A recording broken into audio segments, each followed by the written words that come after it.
દાહોદ જિલ્લાના દેવગઢ બારિયા નગરપાલિકાની પેટા ચૂંટણીનું પરિણામ જાહેર થયું હતું. મોડેલ સ્કૂલ ખાતે યોજાયેલી મતગણતરી પૂર્ણ થઈ હતી અને પરિણામો જાહેર થતાં જ સ્થાનિક રાજકારણમાં મોટો ગરમાવો આવી ગયો છે. ભાજપને આ ચૂંટણીમાં મોટો ફટકો પડ્યો છે અને પાર્ટીએ પોતાની સ્પષ્ટ બહુમતી ગુમાવી દીધી છે. ઉલ્લેખનીય છે કે ભાજપના 6 સભ્યોને સસ્પેન્ડ કરવામાં આવ્યા બાદ આ ખાલી પડેલી બેઠકો પર પેટા ચૂંટણી યોજાઈ હતી, પરંતુ ચૂંટણી પરિણામોએ ભાજપના ગણિત બગાડી નાખ્યા છે. ભાજપને આ પેટા ચૂંટણીમાં સીધું 4 બેઠકોનું મોટું નુકસાન વેઠવું પડ્યું છે.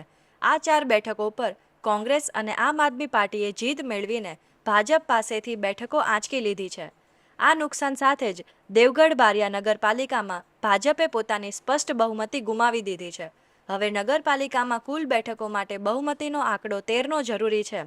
ત્યારે ભાજપ પાસે 9 બેઠક, અપક્ષ પાસે 8 બેઠક તેમજ કોંગ્રેસ પાસે 5 બેઠક અને આમ આદમી પાર્ટીએ 2 બેઠક હાંસલ કરી છે. સદસ્યોની એકંદર સંખ્યા જોતા હવે નગરપાલિકામાં સત્તા સ્થાપવા અથવા બહુમતી સાબિત કરવા માટે 13 બેઠકોની ખાસ જરૂરિયાત રહેશે. હાલ ભાજપ પાસે માત્ર 9 બેઠકો હોવાથી 8 બેઠકો જીતીને આવેલા અપક્ષ ઉમેદવારો હવે સત્તાનું સુકાન કોના હાથમાં જશે તે નક્કી કરવામાં કિંગ મેકરની ભૂમિકા ભજવશે. એમાં વોર્ડ નંબર 1માં જયેન્દ્રસિંહ કાળુસિંહ રાહુલ, વોર્ડ નંબર 4માં સરલાબેન રાજેશભાઈ મેળા,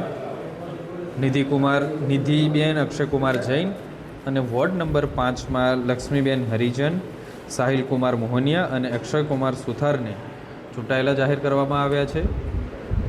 આમ 2 સીટો બીજેપીના ફાળે, 2 સીટો કોંગ્રેસના ફાળે, 2 સીટો આમ આદમીના પક્ષના ફાળે જાય છે. આ તમામ મતગણતરી ચુસ્ત બંદોબસ્ત હેઠળ શાંતિપૂર્ણ રીતે દેવગઢ બારિયા મોડેલ સ્કૂલ ખાતે સંપન્ન કરવામાં